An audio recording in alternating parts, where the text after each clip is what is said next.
¿Qué dice el versículo 9 del capítulo anterior, del capítulo 3? Dice, porque he aquí aquella piedra que puse delante de Josué, sobre esta única piedra hay 7 ojos. ¿Sí se acuerdan? Está hablando de esta única piedra, está hablando de una piedra y está hablando de 7 ojos. Para poder retomar lo de la piedra y los 7 ojos era necesario saber qué eran esos 7 ojos.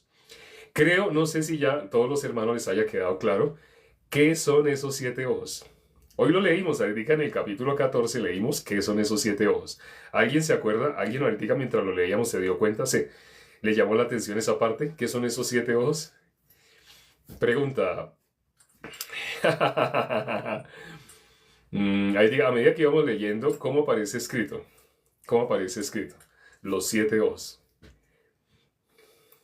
¿Alguien? No, vamos a leer nuevamente el versículo, lo leemos nuevamente. Los ojos de Jehová, ahorita lo leímos. Y decía que decía los 7 ojos de Jehová. Así decía, no más exactamente. Los 7 ojos de Jehová. Son los ojos de Jehová. Que mira todo el mundo. ¿Sí? Realmente Dios, desde niños a nosotros nos enseñaron expresiones como omnipotente, omnisapiente, omnisciente. Omnipotente todo lo puede.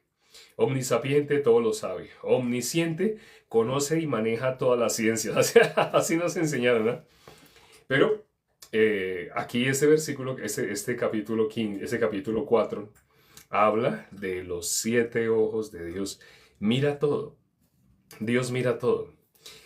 Hay personas que me han dicho cuando nombramos esto de que Dios mira todo, me han dicho, pero ¿por qué dice que se acordó? Se acordó Dios de Noé. Se acordó Dios de Noé. ¿Sí se acuerdan? Cuando el arca, después de que pasaron tantos días, dice, se acordó. Entonces, es como si lo hubiera olvidado, ¿no? Y como, ay, vamos a mirar dónde está. Vamos a mirar. Ya vamos a mirar qué está haciendo Noé. Así. Para nosotros es así. Desde nuestro punto de vista, porque entendemos se acordó de esa manera. Pero no. Aquí dice Dios. ¿Qué dice Juan 2:25? Alguien que escriba lo que dice Juan 2:25. Ayer lo leímos, ¿sí se acuerdan? Ayer lo leímos. Ayer leímos Juan. Se acordó del pueblo de Israel en Egipto. Así dice también, sí, efectivamente. ¿Alguien se acuerda? Por favor, alguien que copie y pegue. ¿Qué dice Juan 2:25? Es importante que lo peguen porque hay hermanos que no están leyendo la Biblia o que no tienen, de pronto porque están viajando o algo así. Juan 2:25, sí, ¿qué dice? ¿Qué dice? O sea, alguien que copie el versículo. No sé si se dieron cuenta que ayer estábamos en un en vivo y yo copiaba el versículo. No la cita, lo que están escribiendo es la cita, Juan 2:25, pero me refiero a copiar el versículo. O sea, si tienen Biblia electrónica, entonces entran a la Biblia, seleccionan el versículo, le dan copiar y le dan pegar. No se pega todo, pero se pega como la mitad. Aunque se pegue la mitad está bien. Es importante. ¿Por qué es importante? Es importante que todos podamos leer la palabra. Y no, sí, dice así, y no tenía necesidad. Y no tenía necesidad que nadie le diese testimonio. Bien, lo escribió mejor. Pero es más rápido si copian y pegan. Porque no se va a copiar todo, ¿sí? Cuando hagan eso, cuando un versículo pueden seleccionarlo, copian y pegan. Y queda mejor, queda con toda la ortografía, con la coma donde es, los 2 puntos donde es. Sino, no parafraseando, no, la idea no es, se acuerdan que dice, o léanlo y pónganse a digitar. No. Si lo buscan, copiar y lo pegan. Mejor así. No tenía necesidad que nadie le diese testimonio de los hombres. Porque Jesús sabe qué es lo que hay en el corazón del hombre. Así dice la palabra, ¿no? Jesús sabe qué es lo que hay en el corazón del hombre. Dios conoce lo que hay en el corazón de todos nosotros. Sí, Dios conoce lo que hay en el corazón de todos, de absolutamente todos nosotros. ¿Qué es lo que hay en el corazón del ser humano? Cuando miramos Marcos capítulo 7, del versículo 20 en adelante, Jesús habla de que del corazón todas las maldades de dónde salen. Lo que vamos a decir aquí sé que va a chocar, a más de una persona no le va a gustar, pero lo que vamos a decir acá es lo que aparece en la Biblia y que no se suele enseñar en las iglesias. En Marcos capítulo 7, del versículo 20 en adelante, dice que todas las maldades salen del corazón del hombre. Y dice, de dentro de nosotros salen los malos pensamientos, salen los adulterios, los homicidios, las envidias. Todo eso sale ¿de dónde? De dentro del corazón de nosotros. ¿Cómo ve Dios ese mandamiento que dice no matarás? Dios, ¿cómo lo ve? Toda persona cuando se enoja delante de Dios, ¿qué es? Una persona cuando se enoja, Dios, ¿cómo la ve? Es un asesino. Dios ve así, ¿no? Es un asesino. Vamos a leer exactamente cómo dice ese versículo. Marcos, capítulo 7. Marcos, estamos cerquita, no es muy lejos. Marcos, capítulo 7, versículo 20, 21, 22, así. Dice el versículo 20.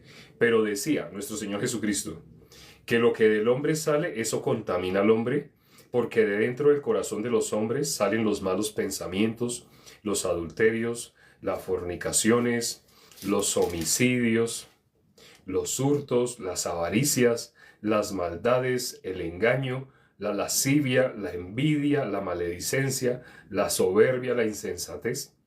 Todas estas maldades de dentro salen y contaminan al hombre. Eso dice la palabra, ¿no? ¿Qué sale del corazón del hombre? ¿Salen buenas cosas? Ciertamente hay un versículo que dice, el buen hombre del buen tesoro de su corazón saca buenas cosas. No sé si han visto esa parte. Y ese versículo a muchas personas les encanta. ¿Por qué?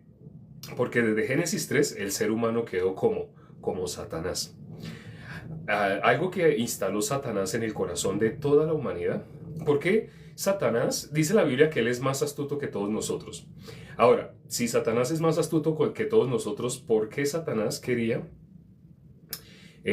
hacer lo que hizo con Adán y Eva? ¿Cuál era la intención de Satanás al hacer eso que hizo con Adán y Eva? Satanás quería, está hablando de Jesús, está hablando de Jesús, de su palabra. Bueno, ¿Satanás qué quería? Satanás quería implantarse en la humanidad. Satanás quedó destituido de la gloria de Dios. Satanás fue echado de la presencia de Dios. ¿Y qué hizo Dios? Hizo eso. Satanás lo que hizo fue transmitir, como él quedó destituido de la gloria de Dios, él le transmitió esa condición de estar destituido de la gloria de Dios, se la transmitió a toda la humanidad. Todos no sabemos de memoria un versículo que está en Romanos 3:23. Bueno, de pronto todos no, pero a medida que lo parafraseé, más de uno lo identificará. Ah, sí, yo no sabía que estaba en Romanos 3:23, pero sí sabía ese versículo. ¿Qué dice ese versículo? Por cuanto todos pecaron y están destituidos de la gloria de Dios. Así dice, ¿cierto? Por cuanto todos pecaron y están destituidos de la gloria de Dios. El ser humano, ¿por qué quedó destituido y por qué dice todos? Las personas cuando piensan que se está bien o se está mal con Dios dependiendo de algo que hagamos, les parece injusto. Y hay personas que me han dicho así, me han dicho, uy, pero lo que usted me está contando, a mí no me lo habían dicho. Hay personas que me han dicho, yo llevo años yendo a iglesia, pero eso que usted me está diciendo a mí no me lo habían dicho. Y de verdad sí dice así, yo saco la Biblia y les digo, la puede leer. Cuando la persona lee, pero ¿por qué en la iglesia no me han enseñado esto? Precisamente porque el que hizo que toda la humanidad quedara destituida, muestra la Biblia que él tiene sus ministros. ¿Sí sabían? O sea, hay muchas personas, cuando digo muchas me refiero a más del 90%, me atrevería a decir el 99%, de personas que están seguras de que son cristianos, pero hay una peculiaridad. ¿Cuál es ese pero? Realmente no tienen nada que ver con el Espíritu de Dios. ¿Están seguros que son cristianos? ¿Están seguros porque llevan años yendo a una iglesia? ¿Están seguros y dicen, a mí nadie me hace dudar? Eso es lo más delicado. Porque ¿qué cosa nos debería mostrar? ¿Cuál es el parámetro que nos debe determinar si estamos bien o mal con Dios? Ese es el parámetro que debe determinar estamos bien o estamos mal con Dios. No nuestro pensamiento, sino la palabra de Dios. Pero lamentablemente muchas personas que se dicen ser cristianas se basan en positivismo. Incluso algunas personas dicen, es que desde que una persona crea, lo importante es el que crea. El que cree ya es hijo de Dios. Hay personas que hablan así. Y les tenemos que decir, en la Biblia dice que los demonios también creen. Entonces ellos son hijos de Dios. No. Entonces sí hay que creer. Y la salvación es por creer. Pero ayer explicábamos qué es lo que es necesario creer. No porque una persona diga yo creo, esa persona es hijo de Dios. No porque una persona diga yo creo que Jesús es el Cristo, esa persona entonces realmente cree que Jesús es el Cristo solo porque dice yo creo que Jesús es el Cristo. Creer que Jesús es el Cristo es decir con las palabras, con la boca, decir Jesús es el Cristo y ya, yo lo dije, ya, yo acabo de decir Jesús es el Cristo. ¿Eso significa que esa persona cree que Jesús es el Cristo? Cuando miramos en la Biblia, ¿qué es lo que venía a ser el Cristo? ¿Cuál es la función del Cristo? ¿A qué venía? ¿Para qué tenía que venir el Mesías? Hay un versículo en la Biblia que dice, el Mesías, que los discípulos, cuando vieron cuando recién se encontraron los discípulos con nuestro Señor Jesucristo, hubo dos en especial que dijeron, hemos visto al Mesías. Y entre paréntesis, cuando ustedes leen, ahí dice que traducido es el Cristo. El Mesías que traducido es el Cristo. Entonces, cuando miramos el Antiguo Testamento, aparece la palabra Mesías. Cuando miramos el Nuevo Testamento, en el Antiguo Testamento no aparece la palabra Cristo. Aparece la palabra Mesías. En el Nuevo Testamento aparece la palabra Cristo. Pero, ¿qué es creer en el Cristo, en el Mesías? Decir Cristo, Mesías es lo mismo. Hay religiones que se sienten especiales porque ellos dicen el Cristo. No sé si han conocido. En mi caso estuve tratando de explicarle a una persona que es de esa religión, pero no, es difícil. Porque esa persona, su doctrina o su base es, si tú me hablas de que Jesús es el Cristo, ahí sí te sigo escuchando lo que tú me vayas a decir. Entonces yo decía, bueno, por ejemplo, Jesús, él decía, mira lo que usted acaba de decir. ¿Qué pasa? Porque dije, Jesús, ¿qué pasa? Es que tenías que decir el Cristo. Y tiene que decirlo con el artículo él y luego la palabra Cristo. Bueno, traté de acomodarme al lenguaje de él, entonces le dije, bueno, el Cristo, ¿por qué murió? Es que no, y cuando él empezaba a hablar su doctrina, pero le decía, bueno, ¿tú eres pecador? Sí. Entonces, ¿un pecador muere a dónde va? Pues al infierno. Pero es que desde que nosotros creamos en el Cristo y solo la doctrina de esta persona solo era así, así. Hay personas que su doctrina la basan en arrodillarse delante de estatuas. ¿Sí han visto, no? Hay doctrinas donde las personas se inclinan delante de estatuas. Yo estuve en esa. Yo nací, mis padres me inculcaron en esa doctrina. Entonces, desde niño, pues uno cree que eso es lo que se tiene que hacer. Y a uno le parece que eso es correcto. Hace poco tuve que hablar con una persona de esa religión y le hice una advertencia. Siempre que hablo con personas de esa religión, les tengo que hacer les hago no una advertencia, sino les pido un favor. Suena más bonito. Le digo a esa persona, si quieres, yo con la Biblia te puedo demostrar cómo una persona realmente llega a ser hijo de Dios y no que el que quiere ser hijo de Dios, el que dice yo creo en Jesús, esa persona no está creyendo. Yo te lo puedo mostrar con la Biblia. Pero entonces, hay personas que parece que quieren conversar, pero le digo a esa persona, pero por algo que tú has dicho, no me ha dicho esa persona de qué religión es, pero sé que es de la religión que se inclina ante estatuas. Y le digo a esa persona, para que no perdamos el tiempo, no pierdas el tiempo tú y yo no lo pierda yo, no lo perdamos. Hagamos una claridad. Si vamos a hablar de lo que está escrito en la Biblia, pero dentro de 2 horas, tal vez hablando, y dentro de 2 horas, tú me vas a decir, pero es que la Biblia la escribieron hombres. Si tú te vas a expresar, porque ahorita tú me empezaste a nombrar algunas cosas de la Biblia, entonces yo te puedo mostrar con la Biblia te puedo mostrar, sí, con la misma Biblia te puedo mostrar, si lo que tú has creído es una mentira. Pero si tú me vas a decir dentro de 2 horas que la Biblia la escribieron hombres, mejor dímelo ya. Si tú me lo dices ya, no tenemos nada de qué hablar. No tenemos nada de qué hablar. Pero si, como tú me nombraste versículos, pues yo también te nombro versículos. Entonces empezamos a nombrar un versículo, yo le digo, bueno, ya que tú nombraste ese versículo, vamos a mirar este otro. Entonces yo te voy a nombrar versículos, pero cuando yo te nombre versículos que de pronto hacen quedar mal a tu doctrina, que de pronto demuestran que tu doctrina es falsa, tú estás dispuesto así a creer a lo que está escrito en la palabra, o dentro de 2 horas cuando ya tú te sientas acorralado porque con la Biblia te demostré que tu doctrina es falsa, entonces dentro de 2 horas tú me vas a decir, pero es que al fin y al cabo la Biblia la escribieron hombres. Si tú te vas a expresar así, si me vas a decir que al fin y al cabo la Biblia la escribieron hombres, dímelo ya. Si me lo dices ya, no necesitamos seguir hablando. Porque si tú no crees en la Biblia, si para ti la Biblia es un libro cualquiera, o un libro que escribieron hombres, es decir, sí tiene cosas interesantes que a mí me pueden servir, pero hay otras cosas que creo que no sirven. Ah, por eso estás en esa religión. Por eso estás en la religión que se arrodilla delante de estatuas. Ya entiendo. Siempre las personas de esta religión, no todas, pero sí muchos, sobre todo los que hablan y los que tienen como mucho estudio, de pronto, no sé, están en la universidad y han leído muchos libros y se expresan de una manera muy altilocuente y que dicen que son de esa religión. Aunque no lo digan, por forma como se expresa, uno se da cuenta, como que es de la religión que se arrodilla delante de estatuas. Entonces, tiene uno que hacerle esa advertencia para que no le hagan perder tiempo. Si tú me vas a decir, dentro de 2 horas, 3 horas, o no sé, dentro de una semana, ¿qué tal todos los días viéndonos hablar una hora de la Biblia? Yo te voy demostrando. Y tú cuando tú te sientas, mi religión está quedando mal, mi religión va a quedar mal. Entonces, ¿niegas la Biblia? Si vas a negar la Biblia, dímelo ya. Si en tu corazón la Biblia es una cosa cualquiera, dímelo ya. Pero si en tu corazón la Biblia es la palabra de Dios, podemos seguir hablando. Entonces, ¿qué pasa con esas personas con las que no podemos hablar? Si una persona no tiene la Biblia como la autoridad, si una persona no tiene la Biblia como la palabra de Dios, esa persona, ¿qué podemos hacer por esa persona? Únicamente podemos orar. Únicamente podemos orar. Una vez pasó con una persona, el pastor le quería compartir y esa persona se burlaba y se hacía llamar ateo y él decía muchas cosas.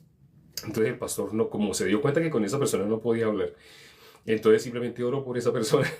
Al día siguiente esa persona llegó suplicándole que le explicara el evangelio. No sé si es que tuvo una visión, no sé qué le pasó, yo creo que fue una visión. Algo Dios le permitió por misericordia. Y esa persona llegó con temor, quebrantado, diciendo, explíqueme por favor, explíqueme cómo hago para ser salvo. Eso es lo único que se puede hacer con estas personas. Pero no pierdan el tiempo. Si una persona ya dice que la Biblia la escribieron hombres, no pierdan el tiempo. Con esa persona no pierdan el tiempo. Hay gente que sí cree que la Biblia, la palabra de Dios, Dios les ha permitido la gracia de poder ver lo que existe. Porque ¿qué dice Romanos 1? Los cielos cuentan la gloria de Dios. El firmamento anuncia la obra de sus manos. Todas las cosas de Dios son claramente visibles por medio de las cosas que son hechas. Cuando una persona sale y de pronto va en viaje, hay dos cosas diferentes que se pueden ver. Hay personas que se fijan en edificaciones. Ay, mire esa casa que construyeron allá. Ay, mire. Pero hay personas que pueden mirar lo que Dios hizo. Pueden mirar las montañas, los árboles, el río. Pueden mirar diferentes cosas. Dos cosas opuestas. Hay gente que tiene la mirada, como dice la Biblia, los que son de la carne piensan en las cosas de la carne. Los que son del Espíritu, ¿dónde tienen la mirada? En las cosas del Espíritu. Una persona que tiene la mirada en las cosas de la carne, ¿qué va a mirar? Edificios, esculturas, monumentos. Va a mirar un puente, una obra arquitectónica muy linda. Así acumularon cemento así, luego le hicieron así al cemento y le hicieron así al cemento y arriba pusieron una estatua, alguien sosteniendo una bandera, así como en señal de lucha, como en posición de combate, como un soldado, como con un arco y una flecha, así, y se ve músculos. Era un indio pero musculoso. Entonces la gente, wow, venga, tomamos una foto, que se vea el indio, y toman la foto y que se vea. Porque tiene la mira en las cosas de la carne. El que es del espíritu, de las cosas del espíritu. Hace poco hablamos de una película que desenmascara el sí mismo, desenmascara lo que los científicos han descubierto del sí mismo. Jesús puso un requisito. Jesús puso un requisito para todo aquel que quiera hacerse llamar cristiano. Para todo aquel que quiera ser seguidor de él. Jesús dijo, si alguien quiere venir en pos de mí, solo dijo una cosa, si alguien quiere venir en pos de mí, niéguese a sí mismo. Eso tampoco se enseña. En las que se conocen como iglesias no enseñan esto. Pero Jesús puso ese requisito. Una persona no puede ser cristiana si no se ha negado a sí mismo, si no sabe qué es negarse a sí mismo. En este video no lo alcanzamos a explicar, se nos está acabando el tiempo, pero lo hemos explicado. Aquí tenemos en nuestro perfil, tenemos dos perfiles, uno con esta foto y el otro con la foto de una Biblia azul. Los dos tienen el mismo nombre.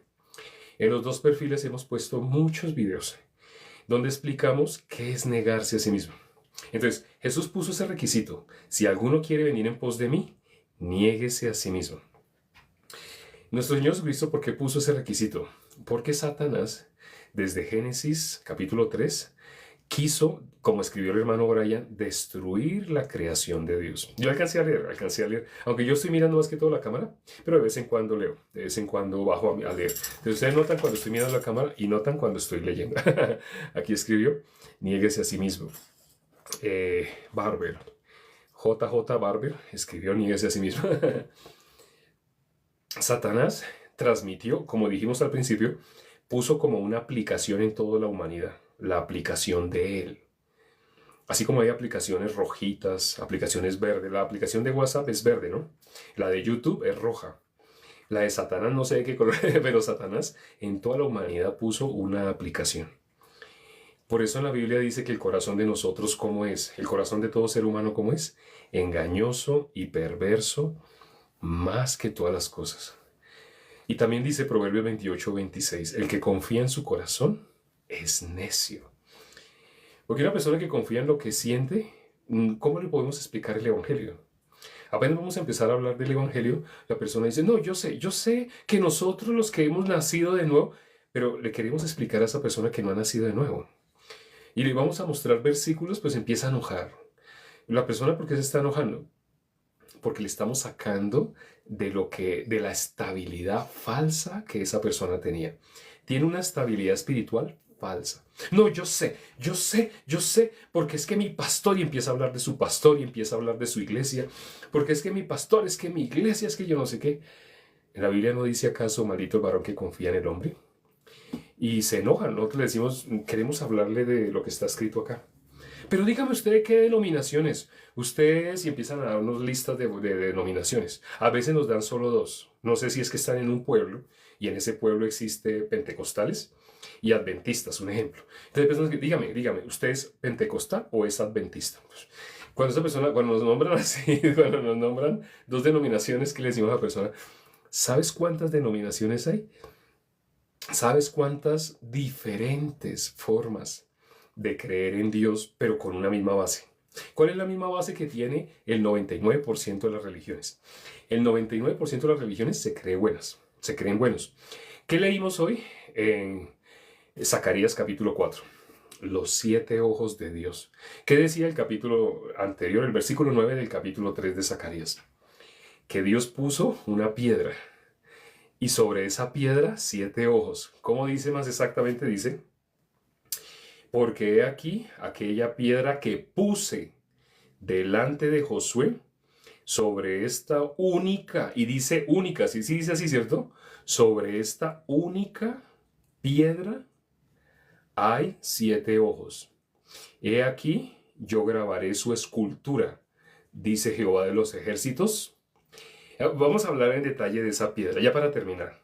Cuando dice sobre esta única piedra, cuando dice sobre esta única, ¿ustedes se acuerdan? Está hablando de una única piedra. Cuando dice en la Biblia único, ¿se acuerda de algún versículo que habla de algo que es único? No dice la palabra único, sino dice algo similar, pero con otras palabras se refiere a algo que es único. ¿Se acuerdan cuál es esa palabra que dice que parece unigénito? Unigénito.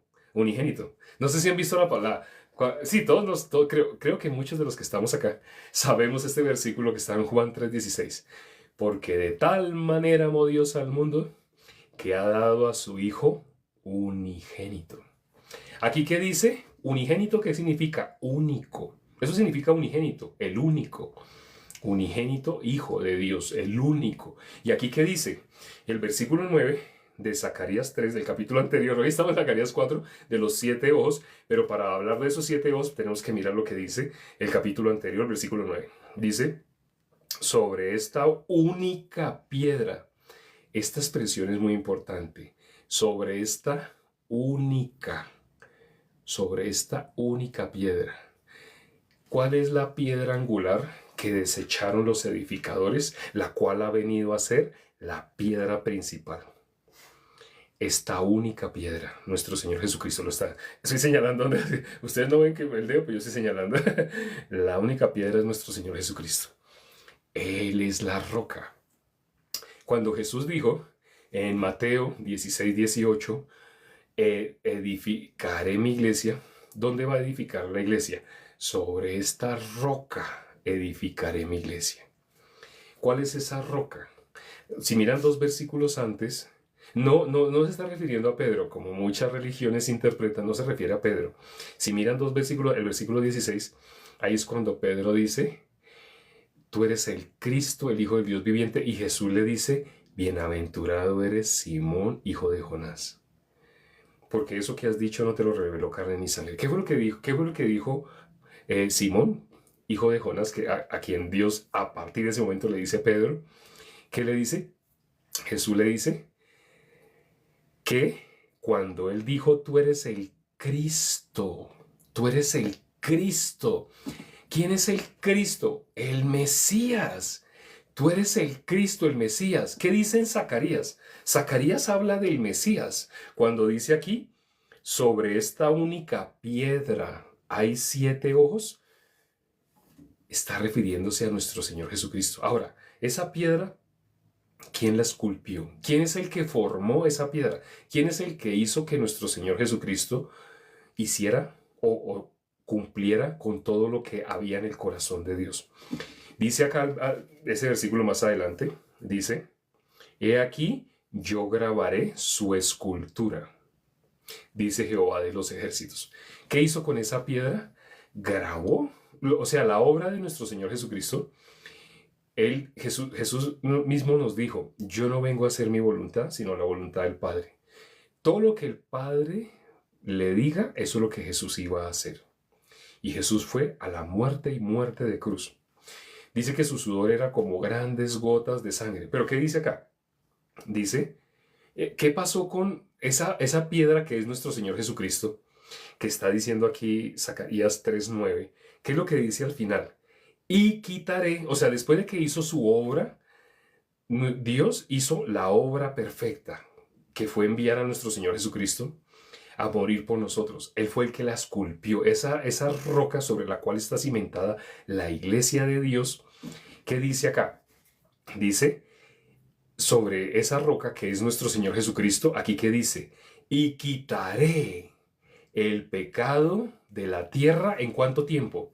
Quitaré el pecado de la tierra en un día. Cuando ustedes se encuentren con alguna persona que supuestamente, no sé, es líder de alguna religión, de pronto alguien que ustedes quieran, estimen mucho, algún familiar, algún ser querido, pero que ustedes saben que él es líder de alguna congregación así, pregúntenle, ¿sabe que Dios determinó que iba a quitar el pecado de la tierra? Solamente díganle hasta ahí y ustedes van a escuchar cómo esa persona va a decir, claro, cuando tú te arrepientes, cuando tú te confiesas, cuando tú dices, cuando tú haces, cuando tú te bautizas. Y tú le dices, eso depende de cuando yo haga algo o Dios la iba a quitar en algún momento específico. No, es cuando cuando tú hagas. Y tú le dices, porque en la Biblia dice que Dios quitaré, como dice, vamos a leer textualmente como dice, y quitaré el pecado de la tierra en un día. ¿En cuánto tiempo Dios quitó el pecado de la tierra? En un día. Ahora, la obra que iba a hacer con nuestro Señor Jesucristo, quien es la roca que aquí nombra en este mismo versículo, la obra, ¿la hizo o no la hizo?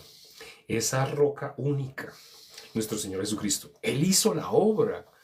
Él quitó el pecado del mundo. Esto no te lo pueden decir en las que se conocen como iglesias, pero cuando miramos la Biblia, aquí está en la Biblia. Dios quitó el pecado de la tierra en un día. Cuando nuestro Señor Jesucristo estaba crucificado, en el momento que expiró, que dijo, consumado es, y entregó el Espíritu, en ese momento que nuestro Señor Jesucristo hizo así, ¿sí se acuerdan qué fue lo que sucedió?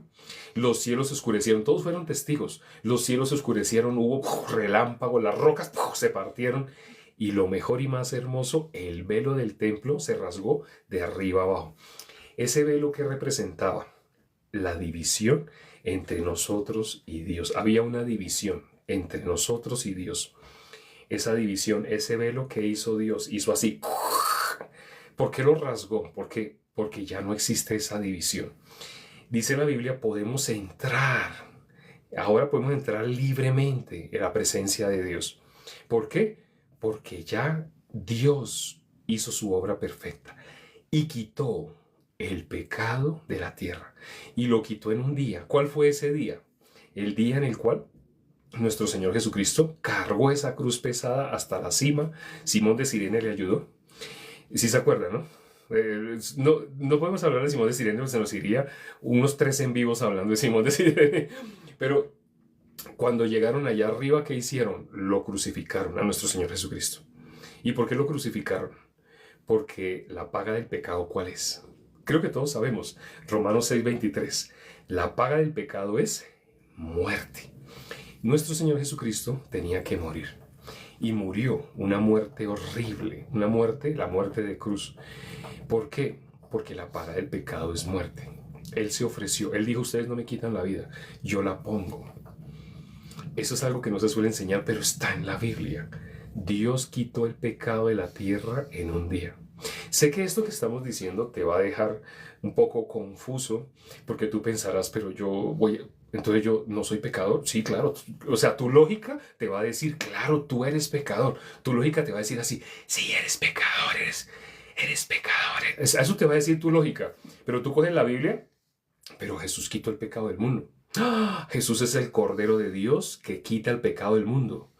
Más versículos. Jesús terminó con el pecado. Más versículos. Jesús efectuó la purificación de nuestros pecados. Más versículos. Con su sangre Jesús nos lavó de todo pecado. Toda la Biblia está llena de la obra que hizo Dios. Esa única roca. ¿Qué era esa única roca? Nuestro Señor Jesucristo. ¿Quién la esculpió? ¿Quién hizo la obra? Dios hizo la obra. ¿Quién obedeció? Nuestro Señor Jesucristo. Y fue obediente hasta la muerte, y muerte de cruz. Estoy citando algunos versículos que aparecen en la Biblia. ¿Y qué se cumplió? La obra de nuestro Señor Jesucristo es la obra de Dios. Dios hizo esa obra. Por eso envió a su Hijo a morir, a pagar el precio que nosotros no podíamos pagar, para hacernos libres del pecado. Se nos acabó el tiempo, pero si quieres saber más, aquí llegaste al perfil, no fue por coincidencia, llegaste a un perfil donde te vamos a enseñar, si todavía no lo sabías, cómo ser libre del pecado de una vez y para siempre. Hoy algunos probablemente ya fueron libres del pecado, pero otros no, porque quedaron en una confusión. La fe viene por el oír la palabra de Dios. En las que se hacen llamar iglesias, pero que no son delante de Dios, no te van a solucionar el problema del pecado. Te van a decir, todos somos. Si tú sigues yendo a esos lugares, así te dejarían. Y si tú mueres, hazte esta pregunta, ya para finalizar, hazte esta pregunta. Ahí donde estás, escucha bien esta pregunta y tú mismo contéstala. ¿Sabes a dónde va un pecador cuando muere? No hay una sola persona que no me haya contestado esta pregunta, porque todo el mundo sabe, porque Dios escribió su ley en nuestras mentes y nuestros corazones. Todo el mundo sabe a dónde va un pecador cuando muere. Piensa en esta pregunta, medita. Y después de esta pregunta, de la respuesta, ya sé que escribirías al infierno. Después de esto, pregúntate, ¿tú eres o no eres pecador? Estas dos preguntas me cambiaron. Yo pasé de muerte a vida, a pesar de que yo había estudiado teología, había escrito literatura cristiana, había hecho muchas cosas, pero todo eso era basura. Yo no sabía. Cuando me explicaron el evangelio, ¿qué me tocó hacer con todo mi cristianismo? Así, coger así todo lo que yo consideraba que era cristianismo, botarlo a la basura. Por la excelencia del amor de nuestro Señor Jesucristo. Por ir en pos de mi Maestro. Y acá estamos anunciándote ese evangelio que yo recibí. Eso que me pasó de muerte a vida, aquí lo anunciamos todas las noches. Te invito a que sigas escuchando con nosotros.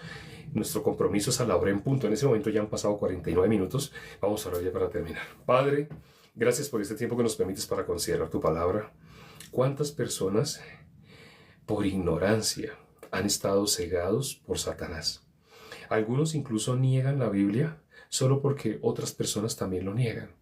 Y suena cool negar, pero cuando una persona está a punto de morir, en ese momento quiere que vayan pastores, líderes de diferentes religiones a orar por él para sanarse de esa enfermedad.